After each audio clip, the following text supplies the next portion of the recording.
محبت کا ایک احساس ہوتا ہے ہمیشہ مل کے، اور اللہ آپ کو سلامت رکھے۔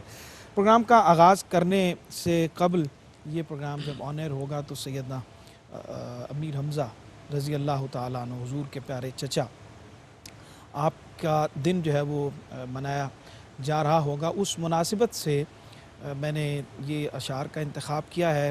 شاہ نامہ اسلام کا ذکر ہم کر رہے ہیں، اور اس میں جو سیرت کا ایک منظوم تذکرہ حضرت حفیظ جلندری رحمۃ اللہ علیہ نے کیا ہے، اس میں وہ کس طرح سے آپ کے ایمان لانے کا واقعہ بیان کرتے ہیں، وہ آپ کی خدمت میں پیش کرتے ہوئے آگے بڑھتا ہوں۔ وہ کہتے ہیں کہ وہ حمزہ جس کو شاہ سواران عرب کہیے، وہ حمزہ جس کو شاہ سواران عرب کہیے، جسے جان عرب لکھیے، جسے شان عرب کہیے۔ اگرچہ اب بھی اپنے کفر کی حالت پہ قائم تھے، مگر فخر رسول کی دائمی الفت پہ قائم تھے۔ مشیت تھی کہ ان کے دم سے تقویت ملے حق کو، مشیت تھی کہ ان کے دم سے تقویت ملے حق کو، مٹے باطل سے شان ظاہری شوکت ملے حق کو۔ سوئے خانہ چلے جاتے تھے رستے میں یہ سن پایا، بھتیجے کو میرے ابو جہل نے صدمہ ہے پہنچایا۔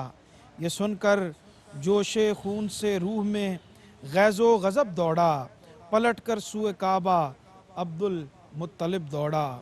وہاں ابو جہل اپنے ساتھیوں میں گھر کے بیٹھا تھا، مسیل ابرہہ تھا ہاتھیوں میں گھر کے بیٹھا تھا۔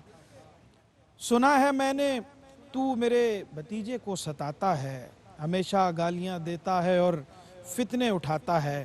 اگر کچھ آن رکھتا ہے تو آ میرے مقابل میں، اگر کچھ آن رکھتا ہے تو آ میرے مقابل کو، کہ تیری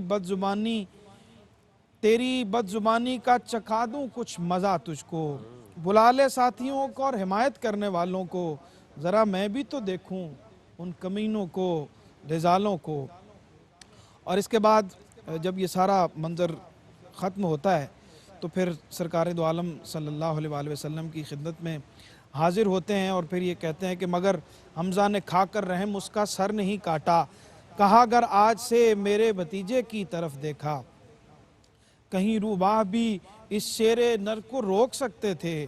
ابو جہل اس لیے دبکا پڑا تھا فرش کے اوپر، مبادا واپس آ کر قتل کر دے ام پیغمبر۔ یہاں سے جا کے حمزہ جلد تر ایمان لے آئے، یہاں سے جا کے حمزہ جلد تر ایمان لے آئے، بھتیجے کی محبت میں چچا نے مرتبے پائے، بھتیجے کی محبت میں چچا نے مرتبے پائے۔ اور یہ اعلان انہوں نے اسی وقت وہاں کفار کے سامنے کر دیا کہ میں ایمان لے کے آتا ہوں، اور اگر تم نے آئندہ سے میرے بھتیجے کے حوالے سے کوئی بات کی اور ان کو ستانے کی کوشش کی تو پھر تمہارے ساتھ وہی سلوک کیا جائے گا جو کافروں کے ساتھ کیا جاتا ہے۔ پروگرام کا آغاز کرتے ہیں